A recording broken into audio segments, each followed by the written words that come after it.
తెలియచేస్తున్నాను. ఈనాటి మన యొక్క అనుదిన పాఠ్యాంశం యొక్క భాగంలో నేర్చుకోబోతున్నటువంటి పాఠం ఏంటంటే అనురాగ రహితులు అనేటువంటి పాఠాన్ని మనం నేర్చుకుంటాము. అనురాగ రహితులు అనేటువంటి పాఠాన్ని గురించి మనం నేర్చుకుంటాం. ఈ అనురాగ రహితుల గురించి నేర్చుకోవాలి అంటే మొదట పరిచయంగా అనురాగ రహితులు అనేటువంటి పదము యొక్క అర్థాన్ని, ఎందుకు మనం నేర్చుకోవాలి, అనురాగ రహితులను గురించి ఎందుకు మనం తెలుసుకోవాలి అనే దాన్ని మనం చూసినట్లయితే, అపోస్తలుడైన పౌలు గారు తిమోతికి రాసినటువంటి 2వ పత్రికలో 3వ అధ్యాయాన్ని మనం పరిశీలన చేసినట్లయితే, మొదటి వచనంలో చూసినట్లయితే, అంత్య దినములలో అపాయకరమైన కాలములు వచ్చునని తెలుసుకొనుము అనే మాట రాయబడి ఉంటుంది. అంత్య దినాలలో అపాయకరమైనటువంటి కాలాలు వస్తాయి. అపాయకరమైన కాలాలు వచ్చినప్పుడు భూమి మీద మనుషులు ఎలా ఉంటారో ఇక్కడ 18 మంది లిస్టు రాశాడు పౌలు గారు. అంత్య దినాలయందు అపాయకరమైన కాలాలు వచ్చినప్పుడు భూమి మీద మనుషులు ఎలా తయారవుతారు అనే వాటిలో 18 మంది లిస్ట్ రాశాడు. అందులో మనకు కావలసినటువంటిది 3వ వచనంలో ఉంటుంది. అనురాగ రహితులను, అతిథి ద్వేషులను, అపవాదకులను, అజితేంద్రియులను అని ఇక్కడ ఆ లిస్టులో అనురాగ రహితులు అని కూడా చేర్చాడు. అంటే ఇప్పుడు ఇక్కడ ఉన్నటువంటి 18 లక్షణాలు కలిగినటువంటి మనుషులలో అనురాగ రహితులు కూడా ఒకరు. ఈ అనురాగ రహితులైనటువంటి వాళ్ళు ఏం కోల్పోతారు అంటే, చూడండి అక్కడ 5వ వచనంలో, వీరు పైకి భక్తి గలవారై ఉంటారు కానీ దాని శక్తిని ఆశ్రయించని వారై ఉందురు. అంటే అనురాగ రహితులుగా ఉన్నటువంటి వారు భక్తిని కలిగిన వాళ్ళుగా ప్రవర్తిస్తారేమో కానీ, భక్తిని కలిగిన వారుగా ఉంటారేమో కానీ, వారు కలిగి ఉన్నటువంటి భక్తికి తగినటువంటి శక్తిని, అనగా దేవుని యొక్క శక్తిని, దేవుని యొక్క సహాయాన్ని, దేవుని యొక్క ఆశీర్వాదాన్ని పొందలేరు. ఎవరు అంటే ఇక్కడ ఉన్నటువంటి లిస్టులో అనురాగ రహితులు కూడా. ఇదే విషయాన్ని పౌలు గారు రోమీయులకు రాసిన పత్రికలో 1వ అధ్యాయము 31వ వచనం మనం చదువుకున్నట్లయితే అక్కడ కూడా జ్ఞాపకం చేశారు. ఏమని? మాట తప్పువారును, అనురాగ రహితులను, నిర్దోషులైరి, ఇట్టి కార్యములు అభ్యసించేవారు మరణమునకు తగినవారు అని చెప్పాడు. ఇక్కడ అనురాగ రహితులు భక్తి గలవారుగా ఉన్న దాని శక్తిని పొందలేరని తిమోతి పత్రికలో రాయబడింది. అనురాగ రహితులు వారు 2వ మరణానికి పాత్రులు అవుతారు అని రోమపత్రికలో రాయబడింది. కనుక భక్తికి తగ్గట్లుగా శక్తిని పొందాలి అంటే అనురాగ రహితులుగా ఉండకూడదు. 2వ మరణంలోనికి వెళ్ళిపోకుండా ఉండాలి అంటే అనురాగ రహితులుగా ఉండకూడదు అని మనం నేర్చుకున్నాం. ఇది పరిచయం అయితే అందుకోసమే మనం అనురాగ రహితుల గురించి నేర్చుకోవాలి. ఇప్పుడు 2వది, అనురాగ రహితులుగా ఉండకూడదంటే, అనురాగ రహితులంటే ఏంటి, అనురాగ రహితులు అనగా ఏమిటి అనేదాన్ని మనం ఆలోచించినట్లయితే, చాలా సందర్భాల్లో ఒక పదం వాడతారు, ప్రేమానురాగములు, ప్రేమానురాగములని. అంటే ఆ మాటలో ఉన్న అర్థం ప్రేమ వేరు, అనురాగము వేరు. ప్రేమ వేరు, అనురాగము వేరు. అనురాగము అనగా అర్థం ఏంటంటే తెలుగులో ఆప్యాయత అని అర్థం. అనురాగం అనగా ఆప్యాయతను కలిగి ఉంటాం. ఇంగ్లీషులో ఎఫెక్షన్ అంటారు. ఎఫెక్షన్, అట్రాక్షన్ కాదు. ఒక కోణంలో ఆలోచిస్తే ప్రేమ అనే దాంట్లో అట్రాక్షన్ ఉంటుంది, అనురాగం అనే దాంట్లో ఎఫెక్షన్ ఉంటుంది. అనురాగం అంటే ఆప్యాయతను చూపించటం.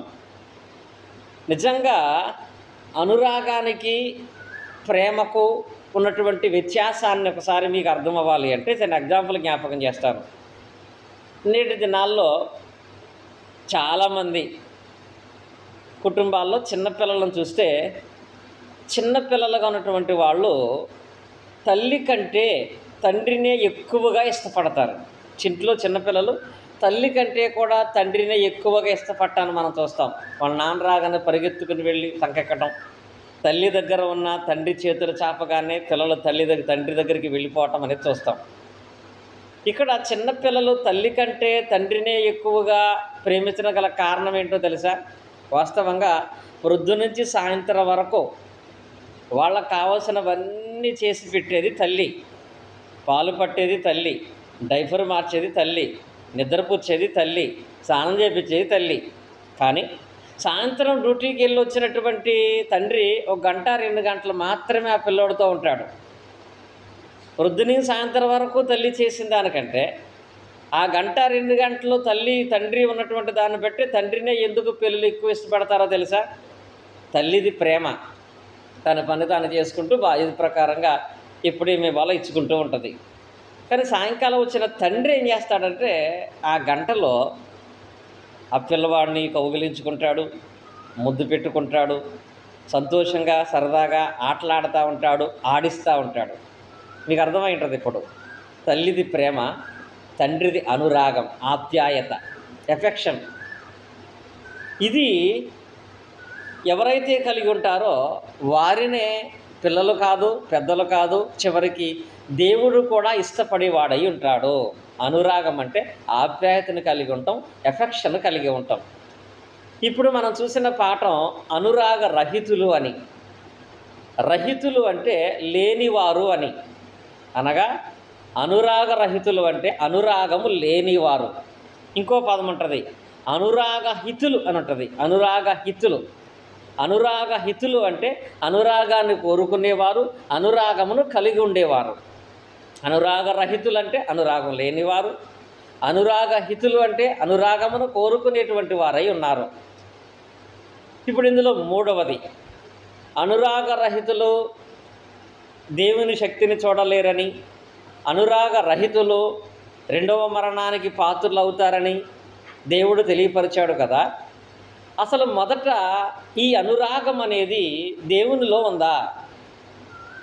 దేవుడు అనురాగహితుడా, అనురాగరహితుడా అనేది మనం చూసినట్లయితే, మూడవది దేవుడు అనురాగరహితుడా లేక అనురాగహితుడా, అనురాగము లేనివాడా, అనురాగము కలిగినటువంటి వాడా దేవుడు అంటే దేవుని దగ్గర నుంచి వద్దామని ఒకసారి. పరిశుద్ధ గ్రంథంలో చాలా సందర్భాలలో అది మనకు స్పష్టంగా కనపడద్ది, ఉపమానాల్లో కానీ యథార్థంగా కానీ. ఉదాహరణకి లూకాసు వార్తలో మనం వెళ్ళినట్లయితే 15వ అధ్యాయాన్ని పరిశీలన చేసినట్లయితే, లూకాసు వార్తలో 15వ అధ్యాయంలో ఒకే అధ్యాయంలో 3 ఉపమానాలు ఉన్నాయి. ఈ 3 ఉపమానాలలో ఒక ఉపమానాన్ని మనం పరిశీలన చేసినట్లయితే మనకి 3వ వచనం నుంచి కనపడద్ది. ఒక వ్యక్తికి 100 గొర్రెలు ఉన్నాయి. 100 గొర్రెల్లో ఒక గొర్రె తప్పిపోయిన ఆ గొర్రె కొరకు ఆ యజమానుడు వెతకటానికి వెళ్ళాడు. వెతికి ఆ గొర్రెను తిరిగి తీసుకొచ్చాడు. మీరు అక్కడ చూడండి, తప్పిపోయిన గొర్రెను వెతికి తిరిగి తీసుకురావటంతో ఆయన పని అయిపోద్ది. కానీ అక్కడ అనురాగం అనేది ఒకటి కనపడద్ది. తప్పిపోయిన గొర్రెను వెతకటమే ప్రాముఖ్యం కాకుండా ఆ గొర్రె దొరికిన తర్వాత అక్కడ ఏం జరిగిందంటే 5వ వచనంలో, అది దొరికినప్పుడు సంతోషముతో దానిని తన భుజముల మీద వేసుకుని, ఇది అనురాగం. తప్పిపోయిన దాన్ని తిరిగి తీసుకురావటం కాదు, తప్పిపోయిన దాని విషయంలో ఒక ఎఫెక్షన్ అండి. దాన్ని భుజము మీద వేసుకుని ఆయన దానిని సంతోషముగా తిరిగి ఇంటికి తీసుకొచ్చినట్లుగా మనం చూస్తున్నాం. దేవునిలో కనపడుతున్నటువంటి అనురాగ సంబరమైనటువంటి స్వభావాన్ని ఇక్కడ ఉపమానంలో మనం చూస్తున్నాం.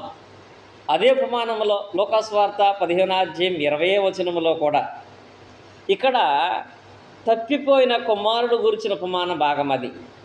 ఈ తప్పిపోయినటువంటి కుమారుడు తండ్రికి విరోధముగా దూరదేశం వెళ్ళిపోయి ఆస్తంతా పాడు చేసుకుని తిరిగి పశ్చాత్తాపముతో ఇంటికి వస్తున్నప్పుడు ఒక తండ్రిగా ఆయన చిన్న కుమారుని క్షమించటమే ఎక్కువ. కానీ వచ్చినటువంటి ఆ కుమారుని క్షమించటం మాత్రమే కాకుండా 20వ వచనంలో వాడింకా దూరముగా ఉన్నప్పుడు తండ్రి వానిని చూచి కనికెరపడి పరుగెత్తి వాని మీద పడి ముద్దు పెట్టుకొనెను. ఇది ఆప్యాయత, ఇది అనురాగం. క్షమించటం ప్రేమ అయితే వాని యొద్దకు వెళ్ళి మెడ మీద పడి ముద్దు పెట్టుకుని వాడిని తిరిగి ఆహ్వానించటం, ఇది ఎఫెక్షను. ఇది దేవుని యందు ఉన్నదని ఉపమానాల్లో యేసుక్రీస్తు వారు చూపించారు.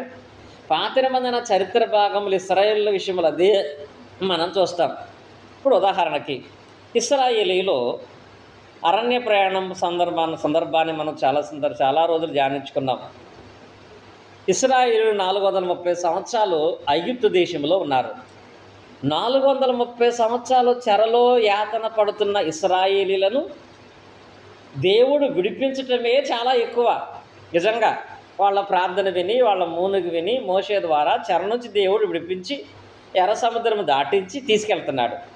విడిపించటమే ఎక్కువ అనుకుంటే అక్కడ దేవుని యొక్క అనురాగము లేక ఆప్యాయత, ఎఫెక్షన్ ఎలా కనపడుతుందంటే, పగలు ఎండ దెబ్బ తగులకుండా మేఘస్తంభం, రాత్రి వెన్నెల దెబ్బ తగులకుండా అగ్నిస్తంభం.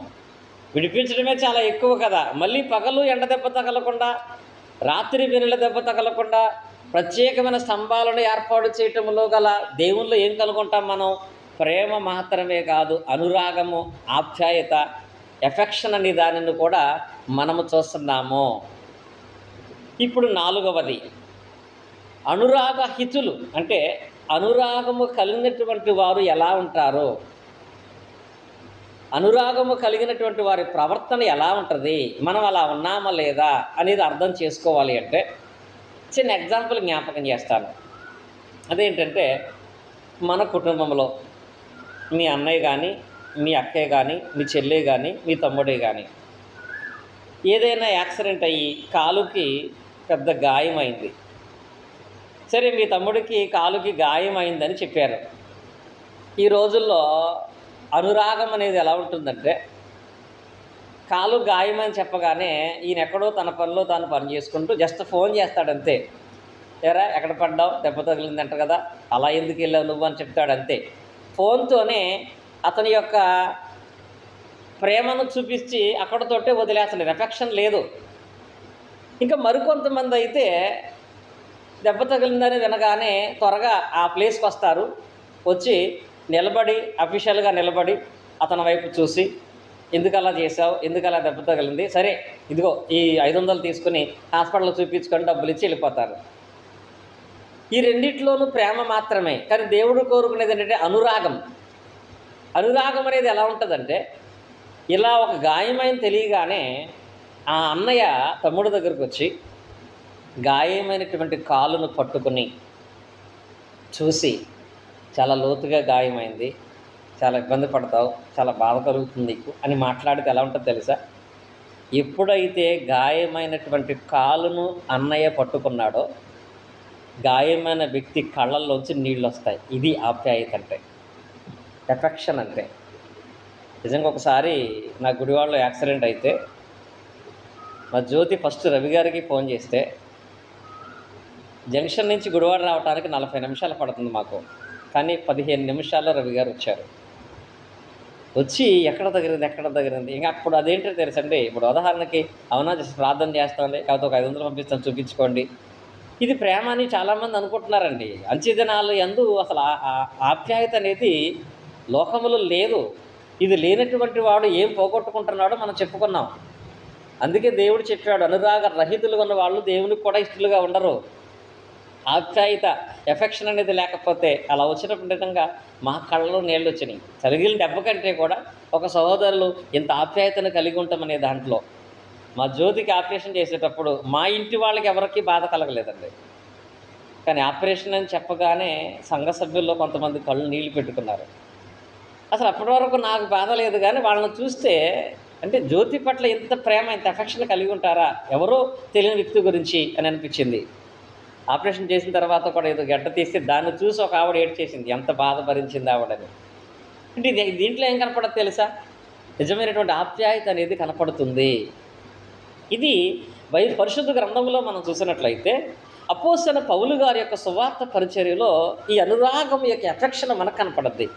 అపోస్తలుల కార్యాలు 20వ అధ్యాయాన్ని మనం పరిశీలన చేసినట్లయితే ఇక్కడ అపోస్తలుడైన పౌలు సువార్త పరిచర్య అంతా ముగించి ఇంకా చివరిగా తాను రోము పట్టణానికి వెళ్ళి సువార్తను ప్రకటించాలనే ఉద్దేశంతో ప్రయాణమే వెళుతూ ఆయన ప్రయాణానికి సంబంధించిన విషయాలను అపోస్తలుల కార్యాల గ్రంథంలో 20 అధ్యాయం 36 చెప్పాడు.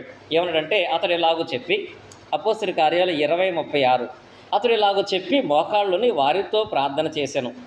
అప్పుడు వారు చాలా ఏడ్చిరి. మీరిక మీదట నా ముఖము చూడరని అతడు చెప్పిన మాటకు విశేషముగా దుఃఖించుచు. పౌలు గారు ఏమన్నాడంటే, నేను పరిచర్యలో రోమ్ పట్టణానికి పెడుతున్నాను, ఒకవేళ తిరిగి నన్ను మీరు చూడలేకపోవచ్చు అని అన్నాడు. ఎవరితో? కుటుంబ సభ్యులతో కాదు. ఈ రోజుల్లో కుటుంబ సభ్యులైనా సరే అంత ఎఫెక్షన్ లేదు అసలు. చనిపోతాడన్నా బాధపడే వాళ్ళు లేరు, ప్రమాదం ఉన్నటువంటి వాళ్ళని బాధపడేటువంటి వాళ్ళు లేరు. సమాజం అలా ఉంది, అనురాగ రహితులుగానే ఉన్నారు. కానీ ఒక సేవకుడు ఇలా మాట్లాడేటప్పటికీ అక్కడ ఉన్నటువంటి సంఘ సభ్యులందరూ కూడా ఏం చేశారో చూడండి. 38వ వచనంలో, పౌలు మెడ మీద పడి ముద్దు పెట్టుకుని, పౌలు మెడ మీద పడి ముద్దు పెట్టుకుని, నేను ఇంక కనపడనంటే సరే కనపడరా జాగ్రత్త మేము ప్రార్థన చేస్తామలే అని అనలేదండి. అక్కడ ప్రార్థన చేస్తామనే మాటతో వదిలేయలేదండి. ఎఫెక్షన్. ఆయన మెడ మీద పడి ముద్దు పెట్టుకుంటే, ఇక్కడ వాక్య భాగంలో 21వ అధ్యాయం చూసేటప్పటికి 18వ వచనంలో పౌలు గారు చూడండి ఏమంటాడో. పౌలు మీరు ఏడ్చి నా గుండె బద్దలు చేసేదరేలా, నేనైతే ప్రభువైన యేసునామం నిమిత్తం యెరూషలేములో బంధింపబడుటకు మాత్రమే కాక చనిపోవట కూడా సిద్ధంగా ఉన్నాను. ఇక్కడ చూడండి, పౌలు గారు వారు చూపించే ఎఫెక్షన్కి ఆయనకి ఏమనిపించిందంట, గుండె బద్దలైపోతుందంట. అంటే స్థిరమైన నిర్ణయం కలిగి దేవుని సేవ కొరకు చనిపోయే ఆలోచన నాకు ఉంది అని నిర్ణయం తీసుకున్న వ్యక్తి కూడా సంఘం ఎఫెక్షన్కి ఆయనకు కూడా గుండె అదిరిపోయిందంట.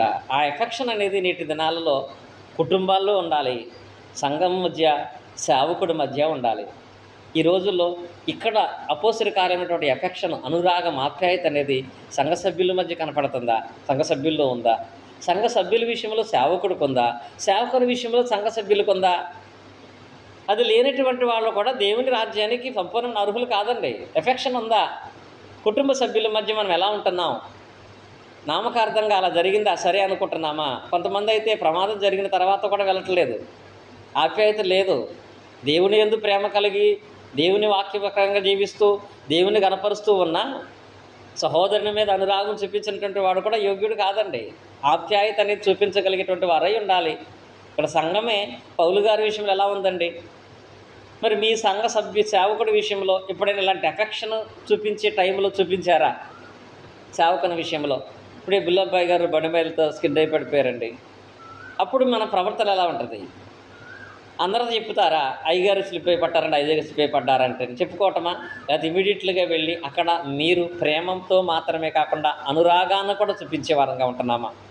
సేవకులు కూడా, విశ్వాసులకు ఎవరైనా ఆరోగ్యం బాగాలేదంటే బిజీ షెడ్యూల్ కదా, రకరకాల పనులు కదా, బాగాలేదు సరే ఆదివారం ప్రార్థన చేద్దామని అప్పుడు అడుగుదామని అనుకుంటున్నారు. లేదా ఫోన్ చేసి అమ్మ ఎలా ఉంది, అది కాదండి. దేవుడి యొక్క ఎఫెక్షన్ అనేది ఉండాలి. క్రీస్తునందున్నటువంటి వారిలో మరీ ప్రధానంగా ఒక ఎఫెక్షన్ అనేది, అనురాగం అనేది తప్పకుండా కలిగినటువంటి వారై ఉండాలనే మాటను అక్కడ లేఖన భాగాల్లో మనం చూస్తున్నాము. ఇప్పుడు 5వది, ఈ అనురాగం అనేది మన మీద అందరూ చూపించాలంటే ఈ అనురాగం అనేది ఎలా మనం సంపాదించుకోవాలి? సహోదరులు అనురాగం మన మీద చూపించాలంటే ఎలా దాన్ని సంపాదించుకోవాలి అంటే, పాత నిబంధన భాగంలో ఒక ఆయన చేశాడు. ఆదికాండం మనం చూసినట్లయితే 32, 33 అధ్యాయాలలో ఇక్కడ 2 సహోదరులు ఉన్నారు. ఒకటి యాషావు, రెండవది యాకోబు. యాషావును మోసం చేసి యాకోబు ఆశీర్వాదాలు తీసుకుని దూర ప్రాంతానికి వెళ్ళిపోయి విస్తారమైన ఆస్తిని సంపాదించుకుని ఎప్పటికైనా తన ఇంటికి వెళ్ళాలి, తప్పదు. కాబట్టి తిరిగి యాకోబు తన అన్న ఇంటికి వచ్చేటప్పుడు అన్న యొక్క అనురాగము సంపాదించాలి అని అనుకున్నాడు. అన్న యొక్క అనురాగము సంపాదించాలనేటువంటి ఆ విషయంలో ఆదికాండం 32, 33 అధ్యాయాలు ఉంటాయి. దాన్ని మరలా పూర్తిగా నేను వివరించను. ఆ విషయంలో యాషావు చేసిన పని ఏంటి? యాకోబు వస్తున్నాడని యాషావుకు వర్తమానం పంపించాడు. ఈ వర్తమానం వినగానే యాషావు కొంతమంది సైనికులను, అధికారులను తీసుకుని యాకోబుకి ఎదురొస్తున్నాడు. అప్పుడు అనుకున్నాడు, కోపం ఉన్నటువంటి నా అన్న నా మీద అనురాగం చూపించాలంటే ఏం చేయాలని. యాకోబుకి ఏ సంపద అయితే ఉందో గొర్రెలన్నీ ఒకసారి పంపించాడు. ఆ తర్వాత వెనకాల దాసుల్ని పంపించాడు, దాసీలను పంపించాడు, సంపద పంపించాడు, భార్యని పంపించాడు, పిల్లల్ని పంపించాడు. వీళ్ళందరినీ ఒకరి తర్వాత ఒకరిని పంపిస్తూ ఉన్నాడు. దీని అంతటి ఉద్దేశం ఏంటో తెలుసా? నా అన్న నా మీద అనురాగం, ఆప్యాయత చూపించాలి అని. తనకు కలిగినటువంటి ఆస్తి అంతటిని కూడా ఒకదాని తర్వాత ఒకటి, ఒకదాని తర్వాత ఒకటి, ఒకదాని తర్వాత ఒకటి ఇలాగూ పంపించిన తర్వాత ఏం జరిగిందో చూడండి. ఆదికాండం 33:3 తాను వారు ముందట వెళ్ళొచ్చు తన సహోదరుని సమీపించే వరకు 7 మార్లు నేల సాగిపడెను. అప్పుడు యాషావు అతన్ని ఎదుర్కొని పరుగెత్తి అతన్ని కౌగలించుకొని అతని మెడ మీద పడి ముద్దు పెట్టుకొనెను. వారిద్దరూ కన్నీరు విడిచిరి. చూడండి, ఇక్కడ యాకోబు యాషావు దగ్గర అనురాగము, ఆప్యాయత సంపాదించుకోవటానికి తన కలిగిందంతా ఇచ్చినా పర్లేదు అనుకున్నాడు. ఎందుకంటే ఆస్తి ఎంత ఉన్నా, ఐశ్వర్యం ఎంత ఉన్నా తన అన్న నుంచి తప్పించగలిగేది ఆ అన్నలో కలిగించేటువంటి ఆప్యాయత మాత్రమే. ఎప్పుడైతే ఇవన్నీ ఇచ్చాడో యాకోబు, అప్పుడంట అతని అన్నొచ్చి అతని మెడ మీద పడి కౌగిలించుకుని ఎలుగెత్తి అక్కడ పరిగెత్తుకుని వచ్చి కౌగిలించుకుని అతను అక్కడ కన్నీరు విడిచాడంట. విడిచి అంటాడు, ఎందుకరా ఇవన్నీ నాకు పంపించావంటే, లేదా నేను ఈ విషయంలో చేసిన పొరపాటును బట్టి ఇవన్నీ నీకు ఇస్తానంటే ఇవన్నీ నాకు అక్కర్లొద్దు, నువ్వు ఉన్నావు చాలు. అక్కడ ఒకరికొకరు కొట్టుకోవాల్సినటువంటి వాళ్ళు ఒకరికొకరు ప్రేమించి ఒకరికొకరు కౌగిలించుకొని సమాధానపడే పరిస్థితి వచ్చిందంటే అక్కడ ఉన్నదేంటో తెలుసా? అనురాగము. దానిని బట్టి అక్కడ వాళ్ళు కలుసుకొనగలిగారు, ఆనందించగలిగారు. కనుక ఇలా ఈ అనురాగమును సంపాదించుకునేటువంటి వారముగా నేటి తరములో ప్రధానంగా మనం ఉండాలి. అనురాగాన్ని నేర్పించాలి. అసలు అనురాగం అనే పదమే తెలియట్లే ఈ సమాజంలో. అలాంటి సమాజ సంబంధమైన బ్రతుకుతున్న మన గురించి పౌలు గారి ద్వారా దేవుడు చెప్తున్నాడు, అంచె దినాల్లో అపాయకరమైన దినాలు వస్తాయి, అసలు అనురాగమే లేని వాళ్ళుగా ఉంటారు అందరూ. కానీ మీరు అనురాగహితులుగా ఉండాలి, అనురాగము సంపాదించుకునేటువంటి వారుగా ఉండాలి. ఎందుకనగా దేవుడు మీ ఎడల అనురాగమును కలిగినటువంటి వాడై ఉన్నాడనే విషయాన్ని జ్ఞాపకం చేస్తున్నాడు. ఇంకా చివరిగా చూసినట్లయితే ఇప్పుడు అనురాగహితులుగా పౌలు సంఘానికి ఉన్నటువంటి ఎఫెక్షన్ అనేది లేకుండా, యాకోబు యాషావుల మధ్య అనురాగము సంపాదించుకున్నట్లుగా సంపాదించుకోకుండా అనురాగ రహితులుగానే బతికితే వాళ్ళ స్థితి ఏమవుతుందంటే చెప్పుకున్నా, వాళ్ళు పైకి భక్తి గలవారుగా ఉంటారు కానీ దాని శక్తిని ఆశ్రయించరు, రెండో మరణానికి పాత్రులు అవుతారని. ఈ అనురాగ రహితులు ఎవరంటే చివరిగా చూడండి, మత్తయి సువార్త మనం చూసుకున్నట్లయితే 25:41 ఉంటుంది. అక్కడ ఏమంటాడంటే, ఎడమవైపు ఉన్న వారిని చూచి అపవాదికిని వాని దోతలకు నిర్ణయించిన నిత్యాగ్నిలోనికి పొండి అంటాడు. అక్కడ ఎడమవైపు ఉన్న వారిని నిత్యాగ్నిలోనికి పొమ్మని ఈ ఎడమవైపు ఉన్నటువంటి వారిని చెప్పినటువంటి వారు ఎవరు? వాళ్ళు మేకలుగా పోల్చాడు. ఎవరు వాళ్ళు? వ్యభిచారం చేసిన వాళ్ళు కాదు, దొంగతనం చేసిన వాళ్ళు కాదు, హత్యలు చేసిన వాళ్ళు కాదు, కానీ మన పాట ప్రకారంగా అనురాగము లేని వాళ్ళు. హాస్పిటల్లో ఉంటే చూడటానికి వెళ్ళలేదు, చెరసాల్లో ఉంటే వాళ్ళని పరామర్శించడానికి వెళ్ళలేదు, ఆకలి కలిగి ఉంటే భోజనం పెట్టలేదు. వీరెవరంటే అనురాగ రహితులు. వాళ్ళు ఏమన్నట్టు తెలుసా? నిత్యాగ్నిలోనికి పోవుడి. కనుక నేటి దినాలలో అనురాగ రహితులు ఎక్కువైపోయారు. ఆప్యాయత అనేది లేదు కనుక వారు భక్తి కలిగి ఉన్న దాని శక్తిని పొందలేరు, రెండవ మరణానికి అర్హులవుతారు. కానీ మనము ఈ అనురాగ రహితుల మధ్య క్రైస్తవులుగా ఉన్నామంటే మనలో అనురాగహితులు కనపడాలి. ఎక్కడ? కుటుంబములో అనురాగము, ఆప్యాయత, ఎఫెక్షన్ చూపించాలి. సంఘములో మరెక్కువగా చూపించాలి. సంఘ సభ్యుల మధ్య నామకార్థపు అట్రాక్షనే ఉంటుంది తప్ప ఎఫెక్షన్ ఉండలేదండి. సంఘములో అట్రాక్షన్ పనిచేయదు. సంఘములో మాత్రమే కాదు, చివరి కుటుంబంలో కూడా. ఇప్పుడు ఒక భార్య ఉంది, భర్త దగ్గర అట్రాక్షన్తో ఎంతకాలం ఉండగలదు? లిప్టిక్లు వేసి, మేకప్లు వేసి అట్రాక్షన్ ఎప్పటికీ రాదండి. ఎఫెక్షను, ఆప్యాయత అనే దానిని చూపించేటట్టు ఉండాలి. నేటి తరములో క్రైస్తవులుగా మనం కుటుంబంలో క్రైస్తవుడు కాబట్టి ఎఫెక్షను, ఆప్యాయత కలిగి ఉండాలి. సంఘములో అందరి ఎడల అనురాగం, ఆప్యాయతను కలిగి ఉండాలి. అప్పుడు అనురాగ హితులము కనుక దేవుని యొక్క నిత్య రాజ్యానికి వారసులు అవుతాం. లేదు, భక్తి గలవాడుగా ఉండి అనురాగ రహితుడుగా, ఆప్యాయత ఎఫెక్షన్ లేని వాళ్ళుగా మనం బ్రతికితే మనము భక్తి కలిగిన శక్తిని పొందలేము, రెండవ మరణానికి పాత్రలు అవుతామని వాక్యం తెలియపరుస్తుంది. కనుక ఈ విషయంలో క్రైస్తవులుగా అనురాగ హితులుగా మనం బ్రతుకుదాం. దేవుడి మాటలు మన హృదయాల్లో ఫలింపచేయను గాక. ఇటు అవకాశం నాకు ఇచ్చినటువంటి సోదరులకి హృదయపూర్వక వందనాలు.